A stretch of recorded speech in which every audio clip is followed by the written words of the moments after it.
हरे कृष्णा। श्रील प्रभुपाद की जय। तो श्रीमद् भागवत महापुराण के अध्ययन के प्रथम दिवस में आप सबका स्वागत है।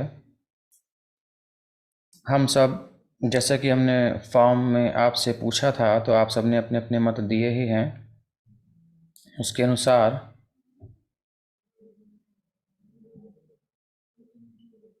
भागवत के साधारण अर्थ, गंभीर अर्थ और प्रचार के लिए हम सब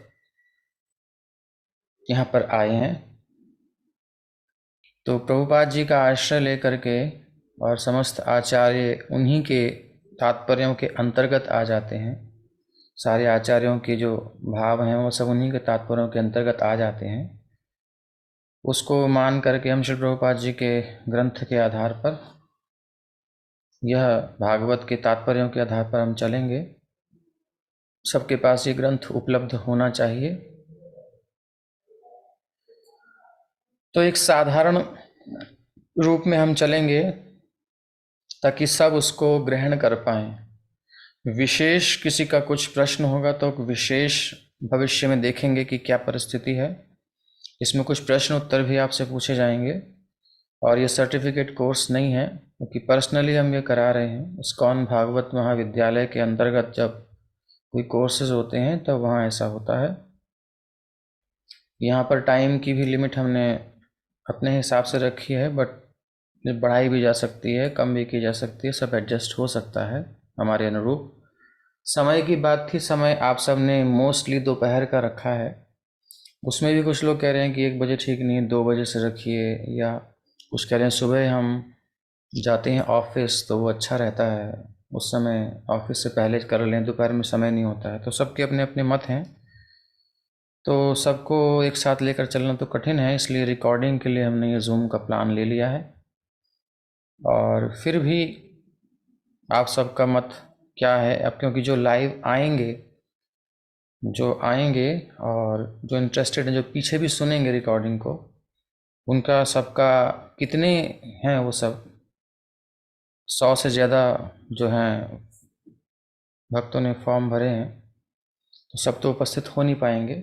जितने भी बैकग्राउंड में सुनेंगे या लाइव सुनेंगे, सब मिला करके कितने इसमें सम्मिलित हो रहे हैं, उनके मतों को एक बार फिर हम ले लेंगे। 2-4 क्लासेस में पता चल जाएगा, और फिर उसके अनुसार समय फिर से चेंज कर सकते हैं। तो जैसा भी होगा, रिकॉर्डिंग भी रहेंगी और सबका सहयोग इसमें अपेक्षित है। जैसे कि नाम चाहें तो हम लेंगे, नहीं तो नहीं चाहेंगे नहीं लेंगे। भक्तों ने सहयोग किया है, जैसे कुछ राइटिंग में, लिखने में। जूम का प्लान भी हमने लिया है अभी, उसमें भी सहयोग की इच्छा है भविष्य में। अभी 1 महीने का प्लान तो ले लिया गया है। तो ऐसे कुछ कुछ सहयोग जो कि एक प्लेटफॉर्म पर हम करेंगे, तो आप सब मिल करके एक साथ हम चलेंगे। इसमें ये नहीं कि मैं टीचर हूँ आपका, आपको यदि कुछ और इसमें ऐड करने की इच्छा है, प्रभु जी ये बहुत अच्छा प्रभुपाद जी ने बताया, हमने वहाँ पे ऐसा देखा था, तो आप उसमें सहयोग कर सकते हो। आप, नंबर आपके पास है व्हाट्सएप, उस पर भेज सकते हैं कि ये आप ले लीजिए। अगर आपको लग रहा है कि अभी कुछ ऐसा सुंदर है तो कमेंट में भी दे सकते हैं, तो एक बार मुझसे पूछ लीजिए, फिर हम कमेंट में दे सकते हैं। तो एक सुंदर सा हमको उसको अध्ययन को करना है, हमें कुछ ऐसा और नहीं करना। हम पढ़ने का प्रयास कर रहे हैं और समझने का प्रयास करेंगे। तो एक फैमिली जैसा, एक मित्रवत हम चलेंगे। ये टीचर स्टूडेंट वाला सिस्टम नहीं, वो आपके अंतःकरण में कैसी भावना से आप पढ़ पाओगे, आप टीचर मान के पढ़ोगे, क्या मान के पढ़ोगे, पढ़ना है मुख्य, जैसे भी पढ़ पाओ, यही प्रयास है। और हम अपनी तरफ से सेवा कर रहे हैं, क्योंकि हम सेवक हैं। तो इतना ही भूमिका में मुझे कहना था, और भूमिका से ही हम प्रारंभ करते हैं प्रभुपाद जी की। तो भूमिका में कहते हैं, ईश्वर की अवधारणा तथा परम सत्य की अवधारणा समान स्तर पर नहीं है। ईश्वर और परम सत्य, श्रीमद् भागवत परम सत्य के लक्ष्य पर निशाना साधता है। ईश्वर की अवधारणा नियंता का संकेत करती है, जबकि परम सत्य की अवधारणा आश्रय तत्व या समस्त शक्तियों के सर्वोच्च स्रोत की द्योतक है। तो ईश्वर और परम सत्य दो इसमें प्रभुपाद जी कह रहे हैं, और भागवत का लक्ष्य ईश्वर नहीं परम सत्य है। तो ईश्वर क्या है? ईश्वर की अवधारणा नियंता का संकेत करती है, जो नियंत्रण करता है। अब वो नियंत्रक कोई भी हो सकता है। कुंती महारानी स्तुति में कहती हैं कि ईश्वर जो है परम ईश्वर हैं आप। ब्रह्मा जी कहते हैं परम ईश्वर हैं आप। तो ईश्वर तो नियंता तो बहुत होते हैं, हम भी कहीं ना कहीं नियंता हैं, लेकिन परम सत्य परम नियंता है। परम सत्य की अवधारणा आश्रय तत्व या समस्त शक्तियों के स्रोत, सर्वोच्च स्रोत की द्योतक है। यानी जहां से सबका संचालन होता है, जो मूल स्रोत है। एक परम ईश्वर से कई ईश्वर जन्म लेते हैं। हम भी ईश्वर ही हैं, छोटे से। हम छोटे ईश्वर हैं, भगवान परम ईश्वर हैं, ऐसा कह लीजिए। क्योंकि हमारे पास भी भगवान की दी हुई कुछ शक्तियां तो हैं ही नियंत्रित करने की। तो परम सत्य की अवधारणा आश्रय तत्व है। तो यहां आश्रय तत्व हमें समझना है कि आश्रय तत्व को हमको, आश्रय क्या मतलब? जिसकी शरण हम सबको लेनी पड़ती है, या जिसमें सब कुछ समाता है, जिससे सब कुछ निकलता है। श्रुतियों का यही कहना है, यतो वा इमानि भूतानि जायन्ते येन जातानि जीवन्ति। जिनसे सब उत्पन्न होता है, जिनसे सब चल रहा है, वही श्री कृष्ण ने डिकोड करके, सरल करके, स्पष्ट करके बोल दिया। अहं सर्वस्य प्रभवो मत्तः सर्वं प्रवर्तते इति मत्वा भजन्ते माम बुधा भाव समन्विताः। तो वही उन परम सत्य की बात हो रही है, और वह श्री कृष्ण है। गीता में श्री कृष्ण स्वयं को प्रस्तुत कर रहे हैं। अब ये वेद क्या है, इनकी नॉलेज क्या है, ये सब अभी हम लेंगे। थोड़ा सा भूमिका को ले लें। परम सत्य की अवधारणा आश्रय तत्व या समस्त शक्तियों के सर्वोच्च स्रोत की द्योतक है। तो परम सत्य जिसकी भागवत के प्रथम मंत्र में वंदना की गई है, आराधना की गई है, जिसके लिए भागवत का आविष्कार हुआ है, इसे समझने के लिए, जिसमें प्रवेश करने के लिए, वह क्या है उनको बता रहे हैं। परम सत्य की अवधारणा आश्रय तत्व है। सब कुछ वहीं रेस्ट करता है, निवास करता है। सबके भगवान ही आश्रय है, वहीं जाकर के सबकी अंतिम गति है, परिणति है, उसके आगे कुछ नहीं है। आश्रय तत्व या समस्त शक्तियों के सर्वोच्च स्रोत। जितना भी कुछ संसार में दिखाई देता है, जो नहीं दिखाई देता है, सुनाई देता है, जहां तक भी है, उसका मूल स्रोत जो है वह परम सत्य है। तो वो परम सत्य है। नियंता के रूप में भगवान का साकार रूप होने में कोई मतभेद नहीं है, क्योंकि नियंता निराकार नहीं हो सकता। तो यहाँ पर प्रभुपाद जी निराकार पक्ष का खंडन कर रहे हैं इस पैराग्राफ में, और सत्यम परम का स्थापना कर रहे हैं। परम सत्य साकार हैं। ये सबसे पहला कुठाराघात है निराकार वादियों के ऊपर, जो कहते हैं भगवान केवल निराकार हैं। केवल निराकार नहीं है, निराकार उनकी अंग कांति है। इसको भी हम भागवत के पृष्ठों में धीरे धीरे समझेंगे। हमारे बहुत सारे प्रश्न हो सकते हैं, क्योंकि हम सब जिज्ञासु हैं। प्रश्न होने भी चाहिए, था तो ब्रह्म जिज्ञासा। लेकिन उन जिज्ञासाओं का समाधान व्यास देव जी ने कर दिया है। बस हमें उसको क्रम पूर्वक पढ़ने की आवश्यकता है। इतना ही हम करेंगे और हमारे सारे संशयों का समाधान होता जाएगा। तो यह निराकार का खंडन करके अगले पैराग्राफ में श्रीमद् भागवत के रचयिता श्रील व्यासदेव सर्वप्रथम परम सत्यम को सादर नमस्कार करते हैं। और क्योंकि परम सत्यम समस्त शक्तियों के सर्वोच्च स्रोत हैं, इसलिए परम सत्यम परम पुरुष हैं। जैसे कि पीछे स्पष्ट हुआ कि वह साकार हैं। देवगण या नियंता निस्संदेह व्यक्ति हैं, लेकिन परम सत्य जिनसे समस्त देवगण नियंत्रण की शक्तियां प्राप्त करते हैं, वो परम पुरुष हैं। संस्कृत शब्द ईश्वर नियंता का सूचक है, लेकिन परम परमेश्वर, पुरुष परमेश्वर सर्वोपरि ईश्वर हैं, यानी वो सबके स्रोत हैं। यहाँ पर यह स्पष्ट हुआ है। चाहे कोई देवी देवता हो, कुछ भी हो, यम ब्रह्मा वरुणेन्द्र रुद्र मरुतः स्तुन्वन्ति दिव्यस्तवैः वेदैः साङ्गपदोक्रमोपनिषदैर्गायन्ति यं सामगाः ध्यानावस्थित तद्गतेन मनसा पश्यन्ति यं योगिनो। ऐसे कर करके कई जगह वर्णन है। यानी सब देवी देवता उन्हीं के आश्रय में हैं, वही सबके आश्रय तत्व हैं। ज्ञान की प्राप्ति परम पुरुष से वेदों के रूप में हुई है, स्वतंत्र नहीं है कोई भी, ब्रह्मा जी भी। जो प्रत्येक जीव के हृदय में वास करते हैं भगवान, वही ज्ञान प्रदान करने वाले हैं। मत्तः स्मृति ज्ञानमपोहनञ्च, वह परम पुरुष प्रत्येक वस्तु को प्रत्यक्ष और अप्रत्यक्ष रूप से जानते हैं। ऐसे सूक्ष्म से भी सूक्ष्म जीव जो परम पुरुष के अंश स्वरूप हैं, भले ही अपने शरीरों या बाह्य लक्षणों के बारे में प्रत्येक बात को प्रत्यक्ष या प्रत्यक्ष रूप से जान लें, किंतु परम पुरुष अपने बाहरी और भीतरी दोनों लक्षणों के बारे में हर बात को जानते हैं। तो ये भगवत गीता में हम पढ़ चुके होंगे। भगवत गीता इसका आधार रहेगा। अगर भगवत गीता का अध्ययन ठीक से नहीं किया है तो भागवत में प्रवेश थोड़ा कठिन हो जाएगा, लेकिन फिर भी आपके प्रश्न आएंगे, उन प्रश्नों के समाधान में हम उत्तर दे देंगे। जन्माद्यस्य शब्द ये बताता है कि समस्त उत्पत्ति पालन संहार के स्रोत वो परम चेतन पुरुष ही हैं। जैसा कि भी हमने सुना भगवत गीता के श्लोक के अनुसार भी, और श्रुति से भी लिया हमने, वही प्रभुपाद जी यहाँ 3rd पैराग्राफ में बता रहे हैं। यहाँ तक कि हम अपने वर्तमान अनुभव से भी जानते हैं कि जड़ पदार्थ से कुछ भी उत्पन्न नहीं होता। लाइफ कम्स फ्रॉम लाइफ, जीवन का स्रोत जीवन, पुस्तक इसी के ऊपर पूरी स्पष्ट की गई है। ये प्रभुपाद जी ने स्पष्ट कर दिया इसके तात्पर्य में। यहाँ आगे इस पर पूरे पैराग्राफ में सब जगह जीव हैं, उनके स्रोत भगवान हैं, वही सबके नियंता हैं। फिर नेक्स्ट पैराग्राफ में इसमें एक श्रुति का एक अनुवाद है कि एको बहुनाम यो विदधाति कामान, जो प्रभुपाद जी बार बार बोलते हैं।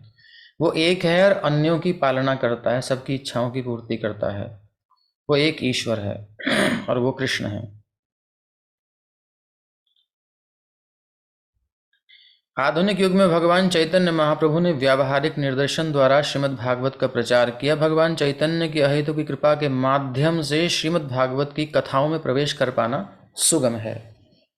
तो श्री चैतन्य महाप्रभु की कृपा से हम इस भागवत में प्रवेश कर पा रहे हैं, और वह कृपा श्रील प्रभुपाद जी के माध्यम से हमें इस श्रीमद् भागवत के तात्पर्य के रूप में प्राप्त हुई है। तो हम इसी कृपा के आधार पर चलेंगे, इसी का आश्रय लेंगे। अतएव यहाँ पर उनके जीवन तथा उपदेशों से संबंधित संक्षिप्त परिचय दिया जा रहा है, जिससे कि पाठकों को श्रीमद् भागवत के वास्तविक महत्व को समझने में सहायता मिल सके। तो ये आपको पढ़ना है महाप्रभु का थोड़ा सा चरित्र। जो नए हैं, जिन्होंने नहीं पढ़ा, वो भागवत के भूमिका में श्री चैतन्य महाप्रभु के संक्षिप्त चरित्र को अवश्य पढ़ लें, ताकि उनको महाप्रभु की कृपा प्राप्त हो और वो श्रीमद् भागवत के अर्थों को हृदयंगम कर सकें। आगे कहते हैं प्रभुपाद जी, ये अनिवार्य है कि किसी व्यक्ति भागवत से ही श्रीमद् भागवत सीखा जाए। व्यक्ति भागवत कौन है? व्यक्ति भागवत वो है जिसका जीवन ही व्यावहारिक रूप से श्रीमद् भागवतम है। क्योंकि श्री चैतन्य महाप्रभु परम ईश्वर हैं, इसलिए वो भगवान के साथ साथ व्यक्ति और ध्वनि दोनों रूपों में भागवत हैं। इसलिए श्रीमद् भागवतम पहुंचने की, भागवतम तक पहुंचने की उनकी विधि विश्व भर के सभी लोगों के लिए व्यवहार योग्य है। और प्रभुपाद जी ने इसे सिद्ध किया। प्रभुपाद जी जब विदेश गए, संपूर्ण विश्व में भ्रमण किया, तो इस भागवत को उन्होंने प्रस्तुत किया, महाप्रभु के संदेश को प्रस्तुत किया, और सब इसको हृदयंगम कर पा रहे हैं। और आज संपूर्ण विश्व में भागवत का अध्ययन हो रहा है और प्रचार भी कर रहे हैं फॉरेनर डिवोटीज, जो भारत के बाहर जिन्होंने जन्म लिया है। तो ये व्यवहार योग्य हो जाता है श्री चैतन्य महाप्रभु की कृपा से। ये उनकी इच्छा थी कि श्रीमद् भागवतम का उपदेश कार्य भारत में जन्मे लोगों के द्वारा विश्व के कोने कोने में किया जाए। तो भारत में जन्मे लोगों के द्वारा किया जाए। तो आप सब भारत में ही जन्मे हैं, क्योंकि हिंदी भाषी भारत में ही होते हैं, और जो बाहर भी होते हैं तो भारत में ही जन्मे होते हैं। तो ये महाप्रभु की इच्छा है, इसीलिए इसमें हम प्रभुपाद जी के आश्रय ले करके इसको अच्छे से समझ रहे हैं। समझ करके हम प्रचार करने के लिए भी कुछ डिवोटीज़ हैं, चाहते हैं। तो कृपया इसको अच्छे से समझें, पढ़ें और हृदयंगम करें, और दूसरों को भी इस संदेश को दें। अभी पहली क्लास है, किसी को ज्वाइन करवाना चाहते हैं तो अभी करा सकते हैं। जो केवल सुनना चाहते हैं उनके लिए हम यूट्यूब पर लाइव कर देंगे, और जो अध्ययन करना चाहते हैं, जिनको कुछ और भी है, तो वो जूम के लिंक में आए। भविष्य में ऐसी व्यवस्था की जाएगी। अगर कुछ केवल श्रोता हैं तो अगर वो प्रश्न उत्तरों में भाग नहीं लेंगे तो वो फिर श्रवण के लिए यूट्यूब पर रहें, आराम से श्रवण करें। जो आदान प्रदान करने के इच्छुक हैं उनके लिए जूम भविष्य में रखा जाएगा। जब तक स्पेस है तब तक ठीक है, नहीं रहेगा तो फिर ऐसा कुछ किया जाएगा। तो विश्व के कोने कोने में भागवत का संदेश फैले, इसके लिए हम यहाँ पढ़ने के लिए बैठे हैं, और स्वयं समझेंगे तभी हम दूसरे को समझा पाएंगे। श्रीमद् भागवत सर्वोपरि ईश्वरीय व्यक्तित्व भगवान श्री कृष्ण का विज्ञान है। किसका विज्ञान है? श्री कृष्ण का। कौन है श्री कृष्ण? सर्वोपरि ईश्वरीय व्यक्तित्व, यानी भगवान, यानी ईश्वर, सर्वनियंता, परम नियंता, जिनके विषय में भगवत गीता से हमें प्रारंभिक जानकारी मिलती है। भगवत गीता में प्रारंभिक जानकारी मिलती है, फर्दर यहाँ मिलती है। श्री चैतन्य महाप्रभु ने कहा है कि जो कोई भी कृष्ण विज्ञान श्रीमद् भागवत और भगवत गीता में निपुण हो, वो कृष्ण विज्ञान का प्रामाणिक उपदेशक या शिक्षक हो सकता है। क्या कहते हैं महाप्रभु? जय कृष्ण तत्ववेत्ता शई गुरु होय, वह कृष्ण विज्ञान का प्रामाणिक उपदेशक या शिक्षक हो सकता है। और संसार की समस्त पीड़ित मानवता के कल्याण के लिए, सबसे पहले तो ये क्लियर होना चाहिए कि समस्त मानवता पीड़ित है। वास्तव में संसार में सब कष्ट में है, कोई ऐसा नहीं है जो कष्ट में ना हो। और कष्ट में होकर के भी कोई कहता है मैं कष्ट में नहीं हूं, मैं सही हूं, तो फिर वो बहुत बुरी दशा में है। किस प्रकार? जिस प्रकार रोग तो होता है लेकिन अनुभव नहीं होता। नहीं, मैं ठीक हूं, मैं तो ठीक हूं, कुछ भी प्रॉब्लम नहीं। लेकिन जब डॉक्टर के पास जाता है तो डॉक्टर कहता है तुम तो मरने वाले हो, बस 1 महीने के मेहमान हो। अरे ये कैसे हो गया? मुझे तो कुछ पता नहीं चल रहा। बोले हो गया है। ऐसे ही स्थिति है और खतरनाक स्थिति है। तो दुख का अनुभव होना अच्छी बात है, क्योंकि वास्तव में दुख हैं, फील तो हो रहे हैं कम से कम। इनसे वैराग्य तो होगा हमारा, कुछ तो खोजेंगे हम, परम जिज्ञासा तो करेंगे, अथा तो ब्रह्म जिज्ञासा। अनुभव ही नहीं हो रहा तो क्या करेंगे? इसलिए जिनको दुख का अनुभव नहीं हो रहा संसार में, संसार के भोगों में वो मस्त हैं, इसका मतलब वो मूर्छित अवस्था में है, नम्बनेस है, सुन्नपन है उनके जीवन में। उनको फील नहीं हो रहा पेन, इतना पेन में है वो कि नर्व्स सुन्न हो गई हैं, कुछ बता नहीं रही हैं।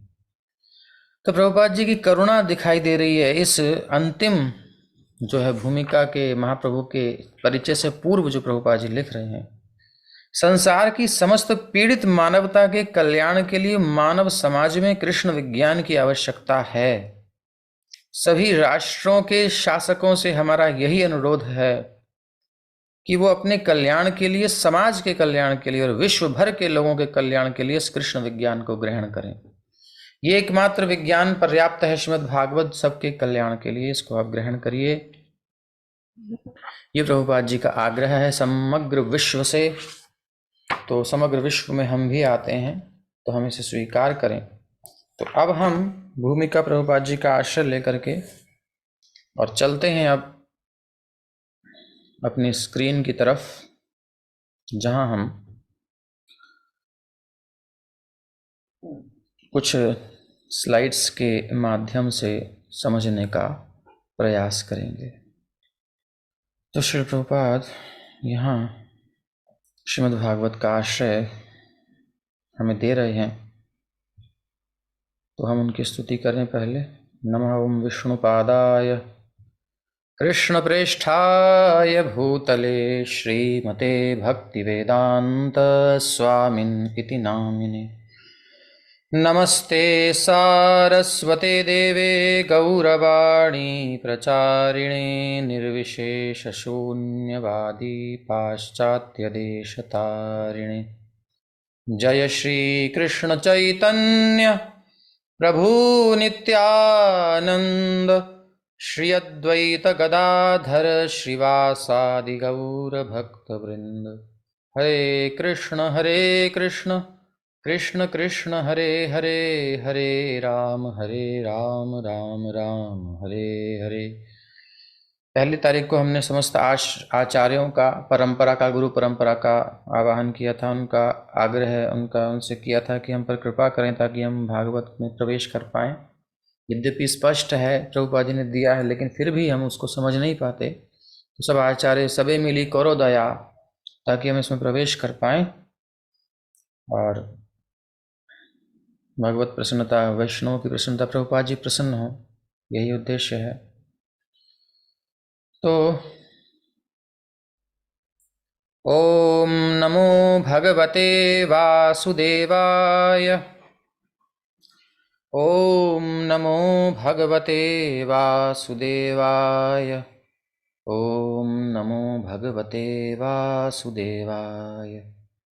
नारायणं नमस्कृत्य नरं चैव नरोत्तमं देवीं सरस्वतीं व्यासं ततो जयमुदीरयेत्। नष्टप्रायेष्वभद्रेषु नित्यं भागवत सेवया भगवत्युत्तमश्लोके भक्तिर्भवति नैष्ठिकी। इसका उच्चारण जो सीखना चाहते हैं कुछ, उनके लिए हम लिंक दे देंगे।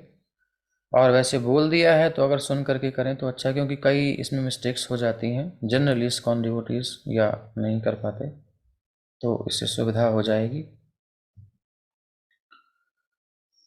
तो प्रभुपाद जी का ये प्रवचन है भगवत गीता का 4-13-14 पे न्यूयॉर्क से। संपूर्ण भौतिक सृष्टि प्रकृति के 3 गुणों, सत्वगुण, रजोगुण और तमोगुण के प्रभाव के अधीन है। संपूर्ण मानव जाति को हम एक ही श्रेणी में नहीं गिन सकते, एक ही श्रेणी में नहीं रख सकते। जब तक हम इस भौतिक जगत में हैं तब तक सभी को एक ही स्तर पर नहीं रख सकते। भौतिक स्तर पर जैसे कि सब बराबर हैं, सब इक्वलिटी जो बताई जाती है, ये केवल कहने की बातें हैं। भौतिक स्तर पर कभी कोई समानता नहीं हो सकती। क्यों नहीं हो सकती? तो प्रभुपाद जी कहते हैं ये इसलिए संभव नहीं है क्योंकि प्रत्येक जीव प्रकृति के अलग अलग गुणों के अधीन कर्म कर रहा है। इसलिए इसका विभाजन होना तो निश्चित है, क्योंकि तीनों गुणों के अपने अपने स्वरूप में, सत्व रज तम के। लेकिन जब हम इस भौतिक स्तर से पार हो जाते हैं, परे हो जाते हैं, तब सब समान होते हैं, तब कोई विभाजन नहीं होता। तो फिर हम इस भौतिक स्तर से परे कैसे होंगे? तो वो दिव्य प्रकृति कृष्ण भावनामृत है, जो हमारी मूल प्रकृति है, जो हमारी स्वाभाविक स्थिति है, वास्तविक स्वरूप है हमारा।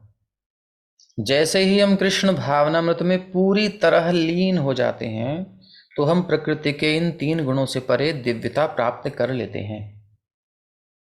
इसको श्रीमद् भागवत में व्यास देव जी ने भी कहा।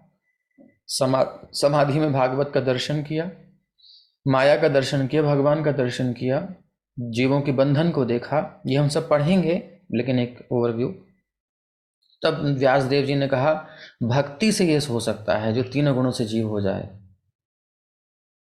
परे, और भक्ति होगी भागवत के श्रवण से। यस्याम वै श्रूयमाणायाम कृष्णे परम पुरुषे भक्तिरुत्पद्यते पुंसाम शोक मोह भयापहा आत्मानं त्रिगुणात्मकम मन्यन्ते। अपने आप को त्रिगुणात्मिका मानता है, शरीर मानता है, भौतिक मानता है। ये भक्ति करने से, भागवत सुन के वह मुक्त हो जाएगा, तो समान हो जाएगा। अभी बराबरी करेंगे तो नहीं हो सकता,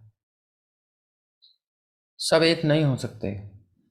इसलिए इस विषम अवस्था से हम निकलें और सम अवस्था में आए, ऐसा यहाँ पर स्पष्ट है। तो हम क्यों पढ़ रहे हैं? हम पढ़ रहे हैं कि हम इस भौतिक स्तर से परे जाएं, क्योंकि यहाँ कुछ भी सही नहीं है।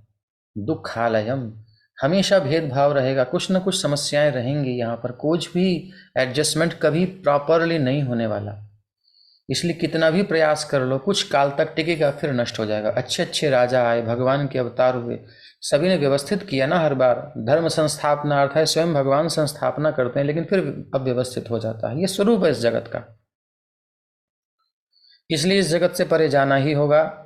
इसका मतलब ये नहीं कि हम भगौड़े हैं। एक्चुअली भगौड़े तब हैं, कुछ लोग कहते हैं, क्रिटिसिज्म करते हैं कि इस्कॉन वाले तो भागते हैं, संसार से, परिस्थितियों से। अरे भाई भगौड़े आप लोग हो जो अपने घर को छोड़ के इस भौतिक जगत में, इस अंधकार में भटक रहे हो। अपने घर को छोड़ के यहाँ क्यों आए? अपने घर चलो।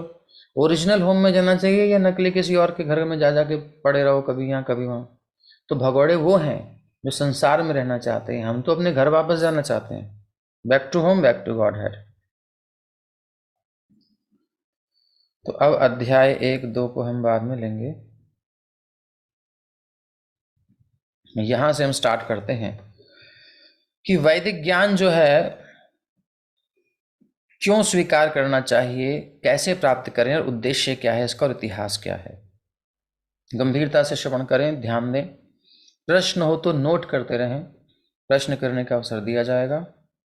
गंभीर प्रश्नों को बाद में लिया जाएगा ताकि अच्छे से समझ आ सके समय के अनुसार।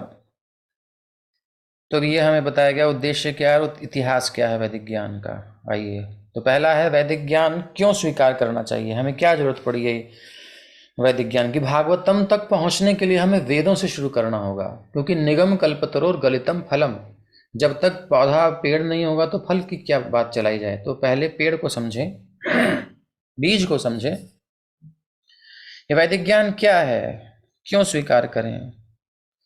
तो क्यों स्वीकार करने के लिए बताया गया है, क्योंकि हमारा ज्ञान अपूर्ण है, हम पूर्ण नहीं है। कैसे नहीं है? क्योंकि हमारे अंदर 4 दोष होते हैं, हम गलती कर बैठते हैं, धोखा देने की हमारे अंदर प्रवृत्ति होती है, हम मोहित हो जाते हैं, भ्रम में पड़ जाते हैं। ब्रह्म प्रमाद विप्रलिप्सा करुणा पाटव आदि 4 चैतन्य चेतामृत में आदि वर्णन होता है। ये 4 दोष हम सबके अंदर हैं, जो भौतिक प्लेटफॉर्म पर है, भौतिक स्तर पर जो है जीव, उसके अंदर ये दोष होते ही हैं, ना नहीं कर सकता कोई। हम मोहित हो जाते हैं, इंद्रियां हमारी अपूर्ण हैं। जो नए हैं उनको उनको समझने के लिए थोड़ा सा स्पष्ट कर देते हैं। गलतियां हम करते ही हैं। प्रभुपाद जी ने बताया है कई प्रकार से, जैसे कि ईशोपनिषद के ही वचन अगर लें, ये वास्तव में ईशोपनिषद का जो भूमिका है, जो प्रभुपाद जी का लेक्चर है, उसी को हमने यहाँ पे दिया है। तो गलती गांधी जी ने की, बड़े बड़े लोगों ने की, कितने कितने इंटेलिजेंट लोगों ने गलतियां की हैं। धोखा देने की प्रवृत्ति सबके अंदर होती है, स्वाभाविक है, ये सब जानते हैं। कहते कुछ हैं, करते कुछ हैं, अंदर कुछ रखते हैं, बाहर कुछ बोलते हैं, रखते ही हैं, कहीं ना कहीं थोड़ा बहुत बचा ही लेते हैं, होता है। हम मोहित हो जाते हैं, हम सोचते हैं कि हम परफेक्ट हैं, हम बढ़िया करेंगे, लेकिन गलतियां हो जाती हैं, मोहित हो जाते हैं, हम समझ में नहीं पाते। हम सोचते कुछ है, होता कुछ है, कन्फ्यूज हो जाते हैं, भ्रम में पड़ जाते हैं। इंद्रियां हमारी अपूर्ण हैं, हमारी इंद्रियों की एक सीमा है, उस सीमा के पार हम नहीं जा सकते, हम उसी के अंदर रह जाते हैं। आंखों की सीमा है, इंद्रियां मतलब हमारी कर्म इंद्रियां, ज्ञान इंद्रियां, सभी की एक सीमा है।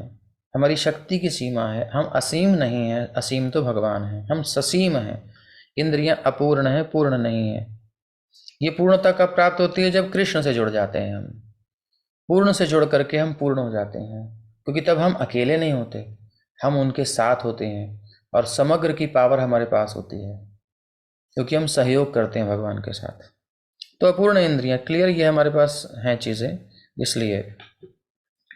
और स्वयं वेद का ज्ञान जो है, वैदिक ज्ञान, ये स्वयं सिद्ध है, इसे किसी प्रूफ की जरूरत नहीं, किसी प्रमाण की जरूरत नहीं, स्वयं प्रमाण है ये ऑथोराइज्ड है, स्वयं ही प्रमाण है।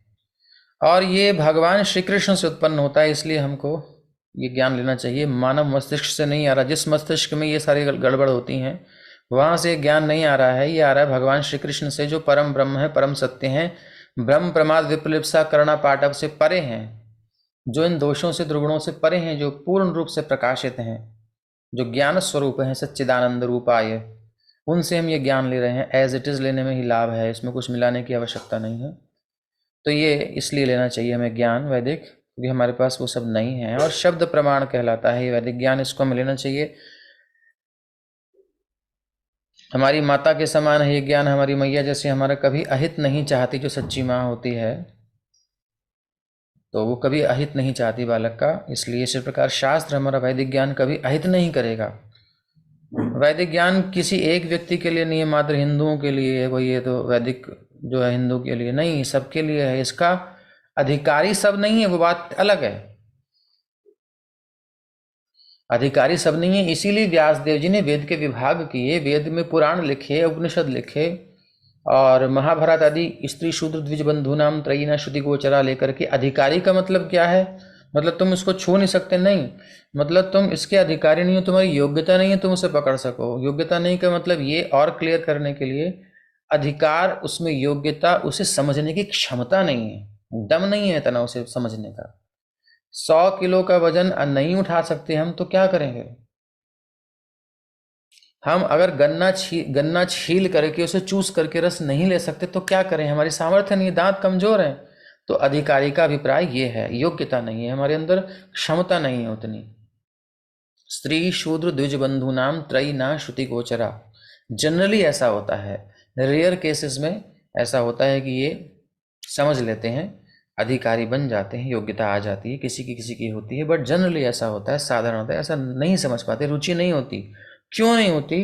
क्योंकि वैदिक ज्ञान परोक्षवादो ही वेदोयम, वेद जो है परोक्षवाद का वर्णन करता है, डायरेक्ट नहीं बोलता है, इनडायरेक्ट घुमा करके बोलता है। तो बहुत दिमाग चाहिए इसमें, बहुत मैथमेटिकल इक्वेशंस जैसे होती हैं, घूम घूम करके किधर किधर से, लॉजिक होते हैं इसमें, लॉजिक तर्क शास्त्र होता है इसमें, सबका प्रवेश नहीं होता। लोग पगला जाते हैं, बोले सीधा सीधा बोल, यार कहाँ घुमा घुमा के बात करता है। तो इसलिए इतना टिपिकल है, इतना घुमा करके है, इतनी एक्सरसाइज होती है माइंड की कि आप सो जाओगे। इसीलिए जो है ये वैदिक ज्ञान जो है, ये सब इसके अधिकारी नहीं होते हैं। तो अधिकार समझ गए, सबका अधिकार नहीं है, मतलब सब उसको पकड़ नहीं पाएंगे। तो पकड़ाने के लिए, जैसे कि गन्ना सब लोग छील नहीं पाएंगे, रस नहीं निकाल पाएंगे, कुछ बच्चे हैं, कुछ कमजोर हैं, कुछ वीक लोग हैं, तो उनको उसका जूस निकाल करके दिया जाएगा। कुछ लोग होते हैं, बोले अपन तो गन्ने का चूसने का रस लेंगे भाई, खेत में जाना है, तोड़ना छीलना, उसको चूसने का अलग मजा है। वो विद्वान लोग हैं, वो ऐसा कर सकते हैं, उनको ओपनिंग करने में मजा आता है। और कुछ लोग होते हैं, भाई हमारे बस की नहीं, सीधा सीधा बता दो। तो श्री व्यास देव जी ने उनके लिए सरल रूप से भगवत गीता प्रस्तुत कर दी है, वही वेद का ज्ञान उनको दिया गया है, कोई समस्या नहीं है। और भागवत के रूप में उसे सरस सरस रूप से पिला दिया गया है। पिबत भागवतम रसम, पियो, ये रस बना दिया। गन्ना छीलने की जरूरत नहीं वेद का, क्या लेना है क्या नहीं लेना है ना, क्या आवश्यक है क्या नहीं, उसमें सब कुछ है, आपको उसमें से हटाना पड़ेगा और वास्तविक तत्व लेना पड़ेगा। वेदैश्च सर्वैरहम वेद्यो। तो इस प्रकार से तो वैदिक ज्ञान मात्र हिंदुओं के लिए नहीं है, ऐसा नहीं है। वो मात्र हिंदुओं के लिए है ऐसा नहीं है, ये सबके लिए है। बस योग्यता की बात है, किसकी कैसी योग्यता है। तो वो, और भागवत में और गीता में तो सबका अधिकार है ही, क्योंकि वो उन्हीं लोगों के लिए है जो उस वेद को पढ़ने में सक्षम नहीं है। इसलिए वेदों को छूने की कोई चिंता ना करें, अगर हमारी योग्यता नहीं है उनको प्रणाम कर लेना चाहिए। ये सबके लिए, इसलिए ये वैदिक ज्ञान हमें स्वीकार करना चाहिए और दिव्य ज्ञान प्रदान करता है। दिव्य मतलब इस भौतिक जगत से परे का ज्ञान। इस संसार की पढ़ाई हम किसी कॉलेज में जाकर कर सकते हैं, लेकिन अगर हम इससे ऊपर जाना चाहें, इस प्रकृति से परे का ज्ञान लेना चाहें, तो हमें इस वैदिक ज्ञान का आश्रय लेना पड़ेगा। जो भगवान से ज्ञान आ रहा है, परंपरा से आ रहा है, वह हमें वहीं तक ले जाएगा, इस परे। मटेरियल नॉलेज, भौतिक संसार का ज्ञान हमें वहाँ नहीं ले जा सकता, उसके लिए स्पेशल ज्ञान, दिव्य ज्ञान, वैदिक ज्ञान चाहिए ही। तो अब आगे ये स्पष्ट हो गया। अब वैदिक ज्ञान कैसे प्राप्त करें? तो उसके लिए 3 तरीके हैं, प्रत्यक्ष, अनुमान और शब्द। 10 प्रमाण हैं जिसमें से 3 मुख्य हैं। ये विषय अगर गंभीरता से समझना है तो आचार्यों के ग्रंथ हैं, 6 संदर्भ हैं, उन्हें पढ़िए। उसमें प्रमाण तत्व के बारे में बताए गए हैं, 10 प्रमाण हैं, 3 मुख्य हैं। जो गंभीर जिज्ञासु उनको हम जगह बता देंगे, कहाँ कहाँ आप जाके सर्च कीजिए, वहाँ आपको मिल जाएगा। यहाँ हम केवल ओवरव्यू ले रहे हैं, जो सिंपल वे में भागवत पढ़ेंगे। प्रत्यक्ष प्रमाण, अनुमान और शब्द प्रमाण। प्रत्यक्ष मतलब प्रति अक्ष, हमारे सामने जो हम उसका अनुभव कर सकते हैं, अपनी इंद्रियों से जिसका अनुभव कर सकते हैं। अनुमान हम इंद्रियों से अनुभव नहीं करते, एक अनुभव है उससे अनुमान लगाते हैं, जब यहाँ ऐसा है तो वहाँ भी ऐसा होगा, अनुमान प्रमाण। शब्द प्रमाण, जो कि अभी हमने देखा भगवान के मुख से निकली वाणी परंपरा से आ रही है, वह वैदिक ज्ञान, ये शब्द प्रमाण। तो प्रत्यक्ष में धोखा हो सकता है क्योंकि हमारी इंद्रियां पूर्ण है, इसलिए गड़बड़ भी हो सकती है। अनुमान प्रमाण में भी धोखा खा सकते हैं कई बार। तो अनुमान और प्रत्यक्ष भी तब काम करता है जब शब्द का अनुगत्य ले ले। शब्द प्रमाण को पुष्ट करने के लिए अनुमान का आश्रय ले सकते हैं, सहायता ले सकते हैं, प्रत्यक्ष की सहायता ले सकते हैं, लेकिन वो कन्फर्मेशन होगा प्रत्यक्ष नहीं, अनुमान नहीं, शब्द प्रमाण से, श्रुति से उसका कन्फर्मेशन होगा, स्पष्टता होगी, प्रामाणिकता होगी। भाषा सरल है, कठिन ज़्यादा तो नहीं है, हिंदी में तो ऐसे ही, और क्या सरल करें। ज्ञान प्राप्ति की दो पद्धतियां हैं, तरीके दो हैं। एक हम अपने प्रयास से, आगमनिक विधि होती है, आरोहण विधि, आरोहण करते हैं, चढ़ते हैं, यानी हम अपनी नॉलेज प्राप्त करते करते खोज करते हुए जाते हैं, साइंटिफिक जिसको वैज्ञानिक करते हैं। और दूसरा है निगमनिक, अवरोहण की विधि, जो ज्ञान जैसा है एज इट इज उसे स्वीकार कर लिया जाए, उसे स्वीकार कर लिया जाए, बस उसमें खोज नहीं करना, रिसर्च नहीं करनी। तो दो प्रकार के प्रोसेस हैं। तो अब ये दो प्रकार के प्रोसेस से प्राप्त होता है। तो हमें कौन सी विधि से करना है? निगमनिक विधि से करना, यानी परंपरा क्रम से जो ज्ञान प्राप्त हो रहा है उसमें। यहाँ से जाएंगे, टाइम लगेगा, लेकिन कब पहुँचेंगे, कहाँ पहुँचेंगे, उसकी पुष्टि भी शब्द प्रमाण से, वैदिक ज्ञान से ही होती है। तो फिर सीधा वहीं से ले लो, कैसे होगा, क्या फ़ायदा? वहीं से ले करके फिर आप एक्सपेरिमेंट करो तो फिर पक्का हो जाएगा। भाई आंसर शीट आपने ले ली, अब ये आंसर आना चाहिए, अब आप करेक्शन करते जाओ, सम सॉल्व कर लो, आंसर आ गया, आप करेक्ट है, नहीं तो इनकरेक्ट है, खत्म बात। तो निगमनिक विधि वेरी इजी है, बहुत सरल है, और भगवान की कृपा से हमें प्राप्त भी है। अब गुरु से हम ये ज्ञान प्राप्त कर सकते हैं, भगवान श्री कृष्ण के भक्त से प्राप्त कर सकते हैं। और गुरु कौन होता है? भगवान श्री कृष्ण का भक्त ही गुरु हो सकता है। सही स्रोत से वैदिक ज्ञान सुनना है, बस ये ध्यान रखना है। ज्ञान है तो इम्पोर्टेंट, लेकिन अगर स्रोत हमारा गलत हो गया तो फिर ज्ञान भी गलत हो जाएगा। इसलिए टिकट खिड़की से ही लेना है, जो ऑथोराइज्ड है, अधिकृत खिड़की है, वहीं से टिकट लेना जैसे ज़रूरी है, ऐसे ही ज्ञान भी अधिकृत स्थान से लेना चाहिए। और उसके बारे में इस्कॉन में फेमस है, पद्म पुराण के श्लोक, 4 संप्रदाय हैं, उनमें से एक हमारा भी संप्रदाय है। ठीक, तो योग्यता क्या है? यही है गुरु की योग्यता क्या है जी? गुरु से जिससे हमें ज्ञान लेना है, तो मुंडक उपनिषद का 1-2-12 में बताया गया, सही सोच से वैदिक ज्ञान सुनना, व्यावहारिक रूप से ब्रह्म में दृढ़ता से स्थित होना चाहिए गुरु, शाब्दे परिचय निष्णातम ब्रह्मण निपशमाश्रयम, ये प्रभुपाद जी बार बार कोट करते रहते हैं, इसलिए ये आप समझते होंगे, नहीं तो दे रखा है नंबर, आप देख सकते हैं। और जिनको सिंपल समझना, प्रचार नहीं करना, वो तो समझ ही गए, इतना ही पर्याप्त है उनके लिए। अब वैदिक ज्ञान का उद्देश्य और इतिहास क्या है जी, जरा ये बताइए, अब इसको हम अच्छे से समझेंगे। उद्देश्य है, वेदों का वास्तविक उद्देश्य श्री कृष्ण को प्राप्त करना है। कैसे पता चलता है? भगवत गीता, श्रुति, स्मृति दोनों का मान सकते हैं, क्योंकि भगवान के मुख से निकली इसलिए श्रुति मानी जा सकती है, और स्मृति इसलिए मानी जाती है क्योंकि ये महाभारत का अंश है। तो सर्वस्य चाहं हृदि सन्निविष्टो मत्तः स्मृतिर्ज्ञानमपोहनं च वेदैश्च सर्वैरहमेव विद्यो वेदान्तकृद्वेद विदेव चाहं। भगवद गीता 15:15 में ये बात स्पष्ट की गई है कि वेदों का उद्देश्य क्या है? श्री कृष्ण को प्राप्त करना। क्लियर? अब इतिहास क्या है वेदों का जी? इतिहास ये है कि पहले मूलतः एक ही वेद था, एक ही ज्ञान था, और ओम बीज था, इसी बीज का विस्तार हुआ और ये वृक्ष बना। वेद व्यास जी ने एक वेद के 4 विभाग किए। एक वेद ओंकार से सबको ज्ञान हो जाता था, सारे ज्ञान अंदर अंतःकरण में प्रकाशित हो जाते थे, क्योंकि शुद्ध अंतःकरण होता था, थोड़ा सा करते ही अपना भगवत ज्ञान प्रकट हो जाता था, जो जिसे चाहिए सारा वैदिक ज्ञान मिल जाता था, भौतिक और आध्यात्मिक सब। अब व्यास देव जी ने देखा कि कलयुग आ रहा है, तो जो विद्वान लोग हैं उनको तो भैया चाहिए, लेकिन इतनी बुद्धि नहीं रहेगी एक में से कर लें, तो उनको थोड़ा सा सरल कर दिया व्यास देव जी ने, इसके 4 विभाग कर दिए एक वेद के, ऋग साम अथर्व यजुर, और जिसमें इन्हीं के हेडलाइंस प्रभुपाद जी कहते हैं, the headlines of the Vedas, वो उपनिषद हैं, यानी मुख्य मुख्य बिंदु उसमें आ गए। ये कैसे समझ में आएगा? आप किसी भी उपनिषद को देखेंगे, वेद को देखेंगे, वेद में अभी हम आगे इसमें क्या नाम है उसका, ईशोपनिषद की जब पढ़ाई करते हैं भक्ति शास्त्र में, तो उसमें विस्तार से इसमें चर्चा की जाती है। ब्राह्मण, आरण्यक, उपनिषद आदि होता है। तो ये उपनिषद अंतिम विभाग है वेद का, तो अंतिम में ये सब उपनिषद होते हैं, अंतिम अध्याय जिनको कहते हैं। तो ये उपनिषद मुख्य 108 ही हैं, और उनमें से भी मुख्य और हैं, कम है 8। तो ये सारा वैदिक ज्ञान का इतिहास है, इस प्रकार से उपनिषद आदि। तो ये वेदों का अंतिम शब्द है उपनिषद, ठीक है। इसको समझने के लिए और सरल एक सूत्र, वेदांत सूत्र दे दिया।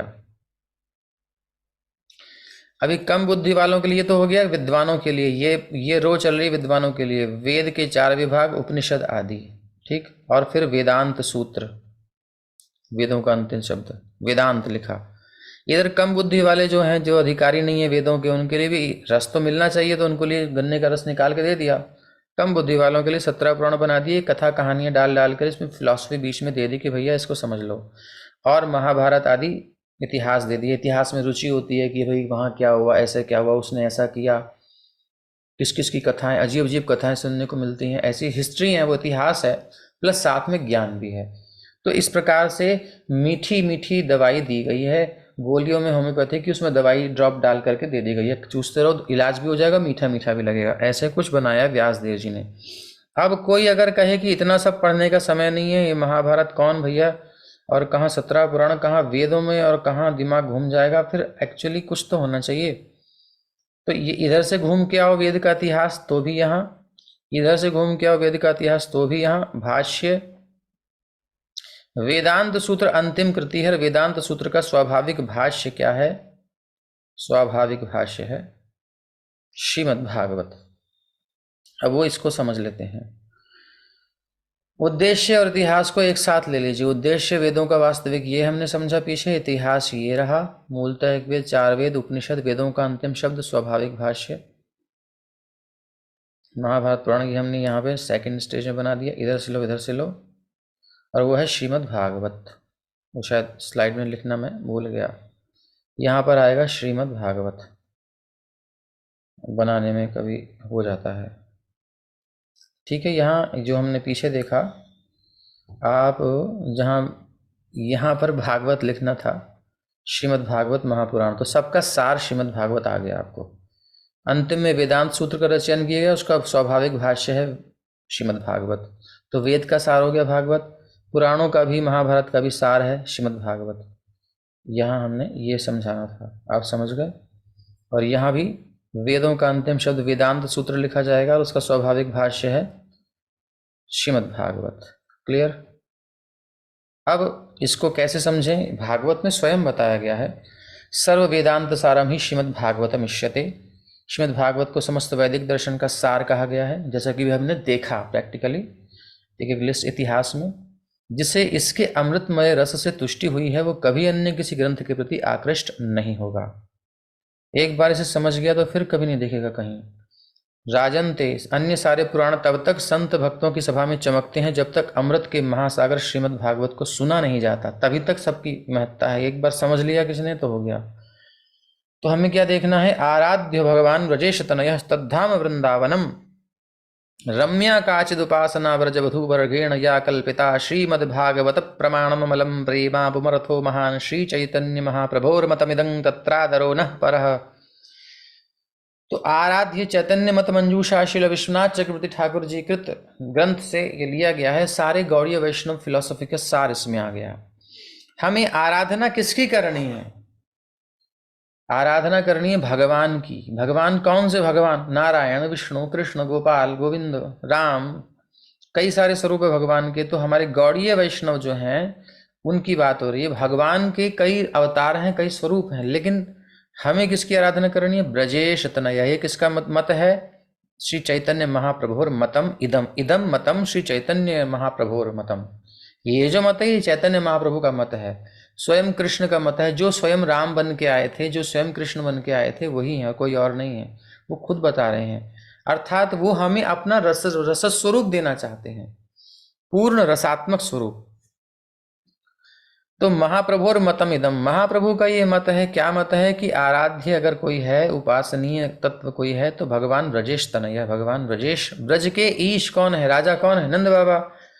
उनके तनय यानी पुत्र, उनकी आराधना हमें करनी है। तो अर्थात भगवान तो हैं, लेकिन यहाँ लविंग सर्विस, प्रेम में आराधना करनी है, यानी कि मधुर भाव में भगवान की आराधना करनी है। दास से सख्य वात्सल्य माधुर्य जिसमें भी भावना हो, ब्रज के कृष्ण की आराधना करनी है, ब्रजेश तनय की आराधना करनी है।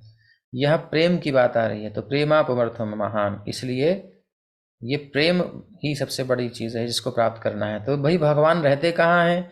तद्धाम वृंदावनम, वृंदावन रहते हैं।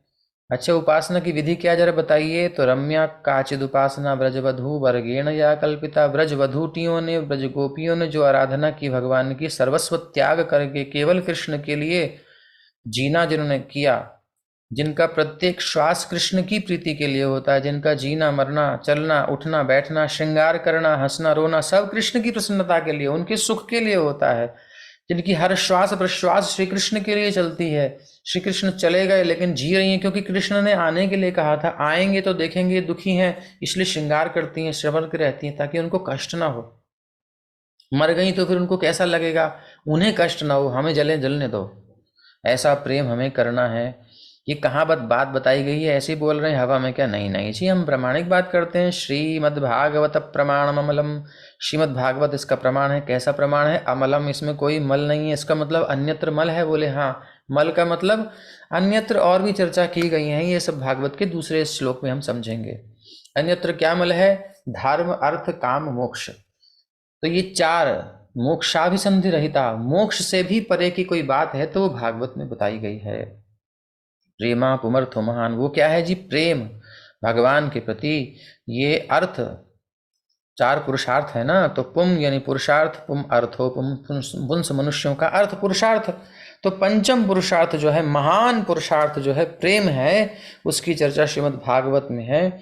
तो आपको धर्म अर्थ काम मोक्ष चाहिए, ठीक है, मिल जाएगा भागवत से, बट उद्देश्य ये नहीं है इसका। तो ये किसका मत है जी? ये जी चैतन्य महाप्रभुर मतम इदम मतम, श्री चैतन्य महाप्रभुर मतम, ये महाप्रभु का मत है। बोले आपका कुछ और सुनना है? बोले ना ना ना, तत्रादरो न परा, अब हमें कुछ नहीं सुनना, हमें तो बस भगवान ने जो दे दिया इसमें तृप्त है। जिसको वेद पढ़ना जाके पढ़ो, जिसको उपनिषद पढ़ने जाके पढ़ो, इस सिद्धांत से रहित होकर के। जिसे वेदों में कुछ और दिखाई देता है, प्रणाम है आपको जी, दंडवत प्रणाम, दूर से, हमको कोई मतलब नहीं है, मतलब टाइम नहीं है, आई एम सो बिजी। तो इतना ऐसा हमें बनना है। तो इसलिए फालतू के प्रवचन, फालतू की चीज़ें इधर उधर से सुनने की कोई आवश्यकता नहीं, क्योंकि सबका एसेंस हमें मिल चुका है, प्रभुपाद जी ने दे दिया है। और गौड़ीय वैष्णव जो है, इनका संपूर्ण विद्वानों के बीच में मान्यता है कि भक्ति की स्थापना, भक्ति का जो वैज्ञानिकता है, प्रामाणिकता है, बिल्कुल सैद्धांतिक रूप से प्रस्तुत किया है, वो जीव गोस्वामी, रूप गोस्वामी आदि ने किया है। ऐसा किसी संप्रदाय में नहीं हुआ है। अब किसी को पता नहीं है वो अलग बात है, लेकिन हमारा संप्रदाय बिल्कुल प्रामाणिक है और इससे श्रेष्ठ आपको कहीं नहीं मिलेगा, सारे पुरुषार्थों से बढ़कर। लेकिन एक बार उसको प्रॉपर स्टडी करेंगे गंभीरता पूर्वक, तभी ये समझ पाएंगे। तो वो बात हमें महाप्रभु ने बता ही दिए। देखो जो हमने अभी समझा, श्री चैतन्य महाप्रभु कहते हैं, चारि वेद उपनिषद जतो किछु है, चार वेदों में, उपनिषदों में, वैदिक ज्ञान में जो किछु है, जतो किछु है, तार अर्थ लैया व्यास, उन सब का सार अर्थ लेकर के, मतलब वो पर्पस क्या है वेद का, शास्त्र का, उपनिषद का, पुराणों का, सबका क्या है, लैया व्यास करिल संचय, व्यास देवी ने सबसे संचय किया, इकट्ठा किया, एसेंस निकाला, सार निकाला। और जय सूत्रे सही ऋक विषय वचन, भागवते सही ऋक श्लोक निबंधन। सूत्र, वेदांत सूत्र में जो कहा गया है, जो ऋक यानी वेदों में कहा गया है, उनके जो विषय हैं, उनके जो वचन हैं, भागवत में सही ऋक श्लोक निबंधन, वही उनका सार श्रीमद् भागवत में है। जैसे कि वेदांत सूत्र में है जन्माद्यस्य यतः, बस इतना सूत्र है। तो भागवत का प्रथम मंत्र कहता है जन्माद्यस्य यतोऽन्वयादितरतश्चार्थेष्वभिज्ञः स्वराट्, तेने ब्रह्म हृदय आदि कवये मुह्यन्ति यत्सूरयः, तेजो वारिमृदां यथा विनिमयो यत्र सर्गो मृषा, धाम्ना स्वेन सदा निरस्तकुहकं सत्यम परम धीमहि। स्पीड थोड़ी फास्ट है क्योंकि समय कम है, और अगर बहुत धीरे चलेंगे तो फिर आप लोगों को ये शायद जीवन निकल जाएगा समझते समझते।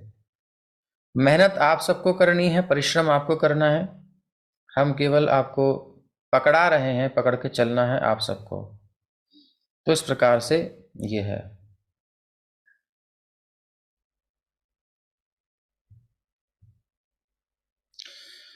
तो अतएव सूत्र भाष्य श्रीमद् भागवत, भागवत में सबका निबंधन कर दिया, इसलिए सूत्र का, वेदांत सूत्र का भाष्य श्रीमद् भागवत है। और भागवत श्लोके उपनिषद कहे एक मत। भागवत के श्लोक जो हैं उपनिषद से एक मत हैं, बिल्कुल अलग नहीं है। ऐसा न सोचें कि ये अलग कुछ मत बताया जा रहा है। और बस इसके बाद हम थोड़ा सा एक प्रभुपाद जी के कुछ कोटेशंस लेंगे। तो अब एक एक करके पढ़िए। कौन पढ़ेगा? हम पढ़े प्रभु जी। मैं पढ़ हिंदी से पढ़िए जल्दी से। रहा हूँ। हरे कृष्ण। पहले माता जी बोली थी, माता जी पढ़ लीजिए। जी प्रभु जी। भगवान तथा उनके भक्तों की लीलाओं का संग्रह श्रीमद् भागवत में इस उद्देश्य से किया गया है कि इन्हें सुनने तथा सुनाने वाले शुद्ध हो सके। नित्यम भागवतम सेवया, भक्तों को नियम अनुसार हो सके तो प्रतिदिन 24 घंटे श्रीमद् भागवत का पठन कथन तथा श्रवण करना चाहिए। यह श्री चैतन्य महाप्रभु की सलाह है। कीर्तनीय सदा हरि। श्री प्रभुपाद। निष्ठावान भक्तों को श्रीमद् भागवत का प्रत्येक अध्याय, यहाँ तक कि प्रत्येक शब्द को बड़े ही मनोयोग से पढ़ना चाहिए, क्योंकि प्रारंभ के श्लोक बताते हैं कि ये वैदिक साहित्य का परिपक्व यानी पका हुआ फल है। भक्तों को भागवत का एक शब्द भी नहीं छोड़ना चाहिए, है ना, बिल्कुल पी जाना चाहिए। अतः मैत्रेय मुनि ने बल दिया है कि भागवत परम भक्तों द्वारा सम्मतम सताम है। ठीक है, कहाँ से है ये? रेफरेंस नीचे है। श्रीमद् भागवत को भगवान की दिव्य वाणी माना जाता है और इसके 12 स्कंद भगवान के दिव्य रूप के अनुसार विभाजित हैं। श्रीमद् भागवत के प्रथम 2 स्कंद भागवत के चरण हैं। इसलिए शिवजी ने सुझाया है कि मनुष्य को पहले भगवान के चरणों का दर्शन करना चाहिए, यानी प्रथम स्कंद द्वितीय स्कंद पढ़ना चाहिए। इसका अर्थ ये भी होता है कि यदि कोई गहन भाव से डूब करके श्रीमद् भागवत पढ़ना चाहता है तो उसे पहले प्रथम और द्वितीय स्कंद पढ़ने चाहिए। हमें चाहिए कि यथासंभव हम प्रतिदिन श्रीमद् भागवत के बारे में चर्चा करें, जिससे हर बात स्पष्ट हो सके, क्योंकि भागवत समस्त वैदिक वाङ्मय का सार है। निगम कल्पतरोर गलितम फलम, इसे व्यासदेव ने कब लिखा? तब लिखा जब वो आत्मज्ञान प्राप्त कर चुके थे, महामुनि कृते अनुभव हो चुका था उनको पूर्ण। अतः हम भागवत का जितना ही अध्ययन करेंगे ज्ञान उतना ही स्पष्ट होता जाएगा। इसको याद रखिएगा, कहीं लिख लीजिए, चाहे तो आपके पास आया है आप स्क्रीनशॉट या जैसे भी लगे कर लीजिए, आपके ही संपत्ति है बढ़िया से। तो स्पष्ट होता जाएगा, जितना अध्ययन करेंगे उतना स्पष्ट होगा। ऐसा नहीं कि एक बार में समझ में आ जाएगा, ये जीवन है, जीवन बनाना है। इसका प्रत्येक श्लोक दिव्य है। श्रीमद् भागवत व्यास देव जी की अंतिम परिपक्व रचना है। इसे भक्तिपूर्वक स्वरूप सिद्ध आत्माओं की सभा में पढ़ना और सुनना चाहिए, और ऐसे अवसर पर मनुष्य सारे भौतिक बंधन से मुक्त हो सकता है। इतना इंपॉर्टेंट है। श्रीमद् भागवत में ही कहा गया है कि श्रीमद् भागवत समस्त वेदांत दर्शन का सार है। जो व्यक्ति किसी न किसी तरह श्रीमद् भागवत के अध्ययन में अनुरक्त हो गया है, उसे अन्य साहित्य पढ़ने में कोई स्वाद नहीं आता। ये प्रमाण है कि हमने भागवत में आस्वादन किया है रस का कि नहीं किया है। अगर कहीं और रुचि हो रही है तो भी भागवत में रुचि हुई नहीं है। एक बार भगवान भागवत का टेस्ट लग गया, फिर कहीं नहीं जाएगा जीव। दूसरे शब्दों में, जिस व्यक्ति ने श्रीमद् भागवत के दिव्य आनंद का आस्वाद लिया है, वो संसारी लेखनों से कभी संतुष्ट नहीं हो सकता। Srimad Bhagavatam is so nice. If you practice anywhere, any condition, simply by reading Srimad Bhagavatam, you will be happy. So adopt this practice and make your spiritual life perfect more and more. तो यानी हम जितना पढ़ेंगे उतने nourishment हमें मिलेगा, उतना पोषण मिलेगा। बहुत सुंदर है। अगर आप जहाँ भी रहते हो वहाँ पे कर सकते हो, देश विदेश घर बाहर कहीं भी आप पढ़ सकते हो। एनी कंडीशन, किसी भी परिस्थिति में पढ़ सकते हो। Simply by reading Shrimad Bhagavatam, केवल भागवत पढ़ने से यू विल बी हैप्पी, हम प्रसन्न हो जाओगे। और ये प्रैक्टिकल है। आप मन उदास हो कुछ एकदम भागवत में डूब जाइए, पढ़ते रहिए पढ़ते रहिए पढ़ते रहिए, मन उठने लगता है दुखों से, घटनाओं से, लेकिन प्रवेश करना कठिन होता है। तो प्रवेश करने की प्रैक्टिस करनी होती है, इसलिए बार बार पढ़ना है। सो adopt this practice, Prabhupada ji कहते हैं, इसलिए प्रैक्टिस को स्वीकार करो, यानी पढ़ने का अभ्यास करो, ये अभ्यास करना है। And make your spiritual life perfect, तो अपना आध्यात्मिक जीवन परिपूर्ण बनाओ। भौतिक जीवन की चर्चा की चिंता मत करो, प्रारब्ध भगवान ने रच दिया है, जो प्रारब्ध में मिलना ही है। अब आध्यात्मिक जीवन की चिंता करनी है, मोर एंड मोर परफेक्शन प्राप्त करनी है। Don't take books that I am a member, मतलब इसका सार ये है कि हम एक मेंबर हैं इस्कॉन के, तो चलो हमने भी बुक्स ले ली हैं और हम बस रखी हैं अलमारी में और पढ़ रही हैं, धूल जम रही है, कभी झाड़ देते हैं, बस हो गया। नहीं नहीं जी नहीं। तो हमारा जो है मामला गड़बड़ हो जाएगा। नो, रीड इट थ्रोली, शुरू से अंत तक पढ़ो। नित्यम भागवत सेवा, बाय रेगुलर रीडिंग, रोज पढ़ना चाहिए of Shrimad Bhagavatam, then our this material contamination becomes vanquished. नित्य नष्ट प्रायेषु भद्रेषु नित्यम भागवत सेवया, हमारे अभद्र गंदी गंदी चीजें अंदर से चली जाएंगी जीवन से। As soon as it becomes to diminish, जैसे ये सब नष्ट होता है अभद्र, then it will diminish finally. तो भागवत जब नष्ट करती है, नाम जब नष्ट करता है, तो फाइनल नष्ट करता है, इसके बाद पुनर्जन्म नहीं होगा, खत्म कहानी। And then you will be situated in your pure original constitutional position, तब हमारी मूल स्वरूप प्राप्त होगा, हमारी स्वाभाविक स्थिति जो मैं हूँ वो मुझे रियलाइजेशन होगा। उसमें एक आनंद है, स्वाभाविक आनंद है, कहीं आनंद लेने की जरूरत नहीं है। अभी हम लोग किसी से लेने की इच्छा करते हैं, कुछ मिल जाए, कहीं से ऐसा हो जाए वैसा हो जाए, बाहर ताकते रहते हैं। नहीं, जब आप प्योर हो जाओगे, हम प्योर हो जाएंगे भागवत की कृपा से, प्रभुपाद जी कृपा से, तो हम अंदर ही अंदर अंतर सुखो अंदर आराम हो जाएंगे, आनंदित हो जाएंगे। यन लब्ध्वा पुमान सिद्धो भवति आनंदी भवति आदि आदि।